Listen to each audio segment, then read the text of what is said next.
ಈಗ ಬರುತ್ತಿ ಮತ್ತೆ ಬರುತ್ತಿ ಎನ್ನುವ ಹಾಗೆ ನಮ್ಮ ನಿರೀಕ್ಷೆಯನ್ನು ನೀನು ಹುಸಿ ಮಾಡಲಿಲ್ಲ. ಬಂದೆಯಲ್ಲ, ಆ ಸ್ಥಾನ ನಿನಗೆ ಕೊಟ್ಟದ್ದು ಸುಮ್ಮನೆ ಅಲ್ಲ. ಯಾವ ಸ್ಥಾನ? ಪಟ್ಟ ಪ್ರಧಾನ ಸ್ತ್ರೀ. ಯಾವುದು ಪ್ರಧಾನ ಸ್ತ್ರೀ? ದೇವಲೋಕ. ಈ ಪ್ರಪಂಚದ ಪ್ರಧಾನ ಸ್ತ್ರೀ ಯಾರು ಅಂತ ಕೇಳಿದ್ರೆ ನೀನೆ, ಇಂದ್ರಾಣಿ ಅಲ್ವೇ? ಯಾಕೆ ಆ ಪಟ್ಟವನ್ನು ನಿನಗೆ ಕೊಟ್ಟಿದ್ದಾರೆ? ಪಾತ್ರ ಪಾತ್ರ ವಿವೇಚನೆ ನಿನಗೆ ಉಂಟು, ಸಸ್ವರೂಪ ಜ್ಞಾನ ಉಂಟು. ನಿನ್ನ ಗಂಡನಿಗೆ ಅದಿಲ್ಲ ನೋಡು. ಏನು ಮಾಡಿದ? ಶಚಿಯನ್ನು ಕರೆತ ಎಂದು ಹೇಳಿದ ಕ್ಷಣ ಅವ ಮೇಲೆ ಕೆಳಗೆ ನೋಡುವುದಕ್ಕೆ ಪ್ರಾರಂಭಿಸಿದ. ಆದರೆ ಅವ ಹೋಗಿ ನಿನ್ನಲ್ಲಿ ಹೇಳಿದ ಕ್ಷಣದಲ್ಲಿ ನೀನು ಬಂದೇ ಅಲ್ಲ. ಅದಕ್ಕೆ ಹೇಳುವುದು ಪಾತ್ರ ಅಪಾತ್ರ ವಿವೇಚನೆ. ನೀನು ಯಾರು, ನಾನು ಯಾರು, ಸೋತಂತಹ ದೇವೇಂದ್ರ ಏನು, ಎಲ್ಲವನ್ನು ಅರ್ಥೈಸಿಕೊಂಡು ನೀನು ವ್ಯವಹರಿಸಿದೆ ತಾನೆ. ಈಗ ಅವನು ಮಾಜಿ ದೇವೇಂದ್ರ, ಹೌದು, ನೀನು ಮಾನ್ಯ ದೇವೇಂದ್ರ ಅಲ್ವಾ? ಈಗ ಬದಲಾಯ್ತಲ್ಲ ಅಧಿಕಾರ. ಏನು? ಹೌದು, ಅದು ನಿನಗೆ ಗೊತ್ತಾಯ್ತಲ್ಲ. ನೋಡು, ಅಧಿಕಾರ ಬದಲಾವಣೆ ಆದ ಕ್ಷಣ ನಿನ್ನ ಮುಖದಲ್ಲಿ ಒಂದು ನಗು ನೋಡುವಾಗ ನನಗೆ ಸಂಪೂರ್ಣ ಅರ್ಥ ಆಗ್ತಾ ಇದೆ. ಇದಕ್ಕೆ ಹೇಳುವುದು ಸಂಧಿ ಅಂತ. ಸುಸಂಧಿ ಸಿಗುತ್ತಲ್ಲ. ಇದುವರೆಗೆ ಹಳೆಯ ಗಂಡ, ಇನ್ನು ಮುಂದೆ ಒಬ್ಬ ಹೊಸ ಗಂಡ ಸಿಕ್ಕಿದ, ಹೊಸ ನಾಯಕ. ಸುಸಂಧಿ. ಅನುರಾಗ ಬಂಧಿಯಾಗಬೇಕು. ನನ್ನ ಅನುರಾಗ ಬಂಧಿಯಾಗಬೇಕು. ನೀನು ತಡ ಮಾಡಬೇಡ. ಬಾ, ಶ್ರೀವಿಷ್ಣವದಲ್ಲಿ ನಾವು ರಾರಾಜಿಸೋಣ.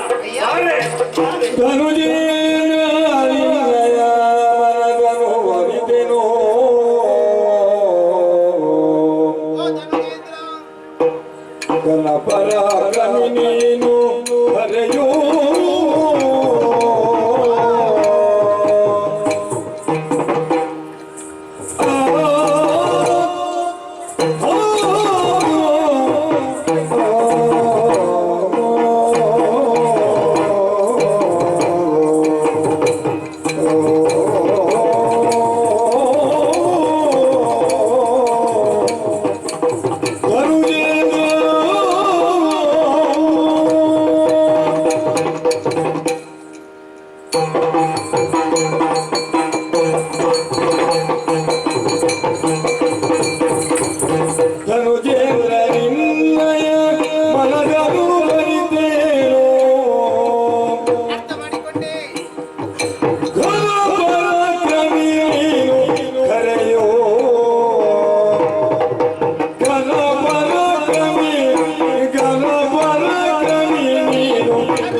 ಯಾಕೆ?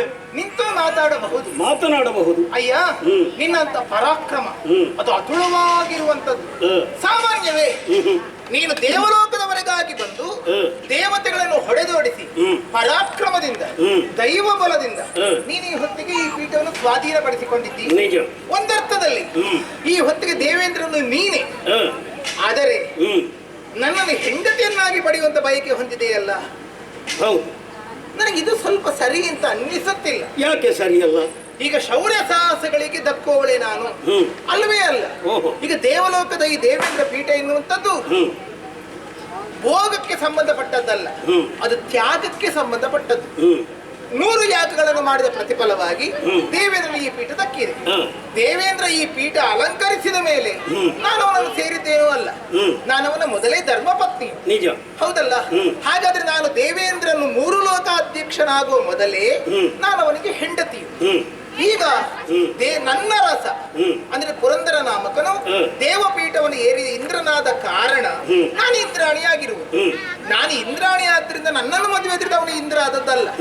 ಈಗ ನೀನು ಹಾಗಲ್ಲ, ನೀನೀಗ ನಿನ್ನ ಸಾಮರ್ಥ್ಯದಿಂದ ಶಕ್ತಿಯ ಮಾರ್ಗದಿಂದ ನೀನು ಈ ಪೀಠವನ್ನು ಅಲಂಕರಿಸಿದೆ ಎಂದ ಮಾತ್ರದಲ್ಲಿ ನಾನು ನನ್ನ ಗಂಡನನ್ನು ಬಿಟ್ಟು ನಿನ್ನನ್ನು ಅನುಕರಿಸುವುದು ಸರಿಯಾಗುತ್ತೆ ಹೇಳು. ಯಾಕಂದ್ರೆ ನಾನು ನಿನಗೆ ಪರವನಿತೆಯು, ಅದ್ರ ಮತ್ತೊಬ್ಬನ ಹೆಂಡತಿಯು. ಅಂತವಳನ್ನು ಬಯಸುವುದು ಒಬ್ಬ ಗಂಡುಗಲಿಯಾದವನಿಗೆ ಭೂಷಣವಾದುದೇ. ಅಲ್ಲ, ನಿನಗೇನು ಊರಿನಲ್ಲಿ ಹೆಣ್ಣು ಮಕ್ಕಳು ನಿಮ್ಮ ಭೂಲೋಕದಲ್ಲಿ ಏನು ಕೊರತೆಯಾಗಲಿಕ್ಕಿಲ್ಲ. ಬೇಕಾದರೆ ಮದುವೆ ಆಗಿರಬಹುದು, ಆಗಲೂಬಹುದು ಅಂತಿರುವಾಗ ನನ್ನನ್ನು ಕೇವಲ ಪೀಠ ಏರಿತಿ ಎನ್ನುವ ಕಾರಣಕ್ಕೋಸ್ಕರವಾಗಿ ಬಯಸುವುದು ಅದು ಅಧರ್ಮವಾಗುವುದಿಲ್ವೇ? ಇದು ನೀತಿಯ ಮಾರ್ಗವೇ? ಸರಿಯೇ? ಸಮಂಜಸವೇ? ನೀತಿಯ ಮಾತುಗಳು ನಿನ್ನದು.